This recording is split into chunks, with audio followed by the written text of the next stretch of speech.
ప్రభునందు ప్రియమైన వారలారా, ఈరోజు యేసు ప్రభు ప్రియ శిష్యుడైన యోహాను యోహాను సువార్త మొదటి అధ్యాయం 14 వచనంలో యేసు ప్రభుని చాలా బాగా దగ్గరగా గమనించి ఆయనలోని దైవత్వాన్ని గురించి వ్రాసిన మాటలు.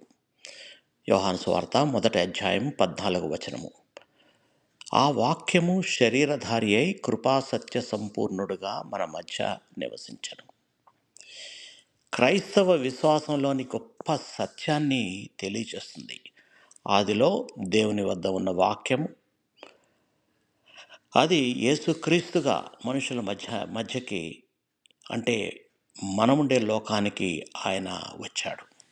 మన బాధలను అర్థం చేసుకోవడానికి, మన పాపాలకు విమోచన కలిగించడానికి, దేవుని ప్రేమను మనకు ప్రత్యక్షంగా చూపించడానికి ఆయన శరీరాన్ని ధరించుకొని మన మధ్య 3.5 సంవత్సరాలు జీవించాడు. ఆయన సువార్త ప్రకటించాడు.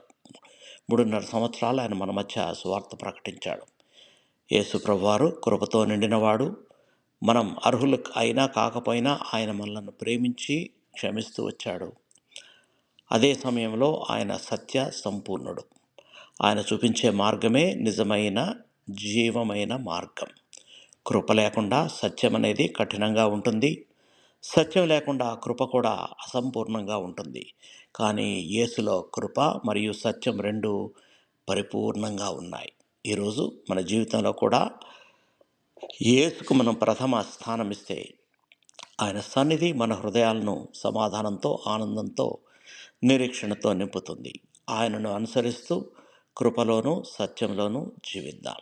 ప్రార్థన చేసుకుందాం. ప్రియ పరలోకపు తండ్రి, మా కొరకు శరీరధారి అయి ఈ లోకానికి వచ్చిన ప్రభు అయిన యేసుక్రీస్తుని బట్టి మీకు కృతజ్ఞతాస్తుతులు, వందనాలు.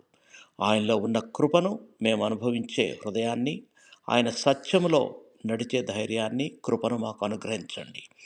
మా జీవితాలు మీ మహిమను ఇతరులకు చూపించేలాగా మమ్మల్ని మార్చండి. మా కుటుంబాలను ఆశీర్వదించి నీ సన్నిధి ఎల్లప్పుడూ మాతో ఉండినట్లు మమ్మల్ని కాపాడమని మా ప్రభును మీ ప్రియకుమారుడైన యేసుక్రీస్తు శ్రేష్టమైన నామంలో ప్రార్థించి వేడుకొనుచున్నాము తండ్రి.